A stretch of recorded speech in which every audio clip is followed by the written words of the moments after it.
So my poem, Because I Could Not Stop for Death, is already kind of intriguing me. I'm still trying to figure out what's going on in this poem. I'm going to jump in with step 5 because I went ahead and found the definitions for the words that I did not know in step 4. So I wrote those in to my notes. So I'm going to go ahead and step 5. And one of the things about step 5 is that you want to start with something that you feel like you can understand, a place where you can jump in. And if that step 5 should help lead into step 6 and 7, where you're looking for figurative language or looking for patterns. So if you feel like you see something where you can jump in for a pattern, that could be a good place. One place that I feel like I could definitely jump in is this word right here, death. And I'm going kind of ahead to step 6, figurative language, because the way that she capitalizes death here tells me immediately that she's using personification. She has made death into a real being or person who is literally going to walk by and take her. So she says, because I could not stop for death, meaning this is a person. So this is where I think I'm going to start with the whole thing. And I know it's the first line. You don't have to start with the first line, but for me, that was a place where I felt like I could dive in. That capital letter gave me a good clue that I could jump into. He kindly stopped for me. So again, he is referencing death, and death is a person, and so that figurative language is happening here. So he kindly stopped for me. The carriage held but just ourselves. I notice, again, I'm jumping kind of on to step 7, which is look for patterns, is that she's using a pattern of these capital letters here throughout, and I'm wondering if she's trying to use personification down here too.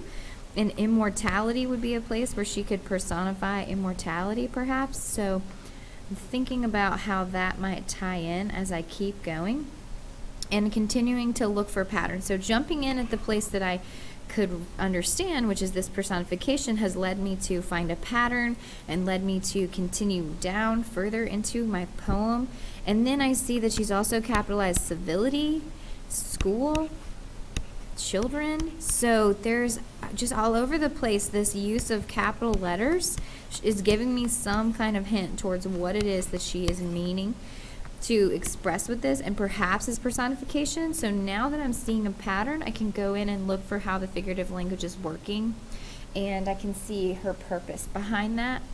And so I'm going to look into that for the rest of my poem. And then I'm also going to zoom into the language and grammar. I'll do that on the next stanza down here.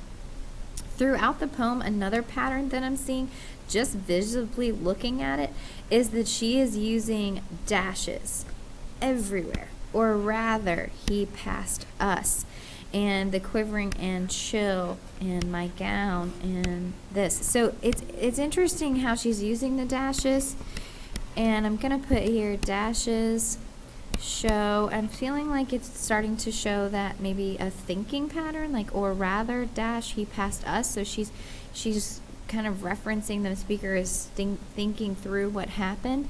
So maybe I'm gonna put here thinking process,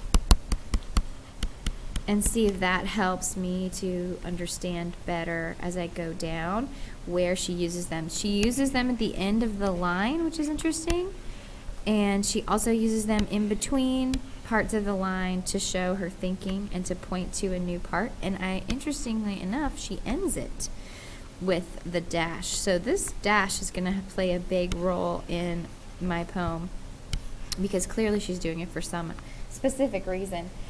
Considering any themes so far, I'm definitely seeing one theme, death. It's showing up everywhere. Literally, he is a person in this poem.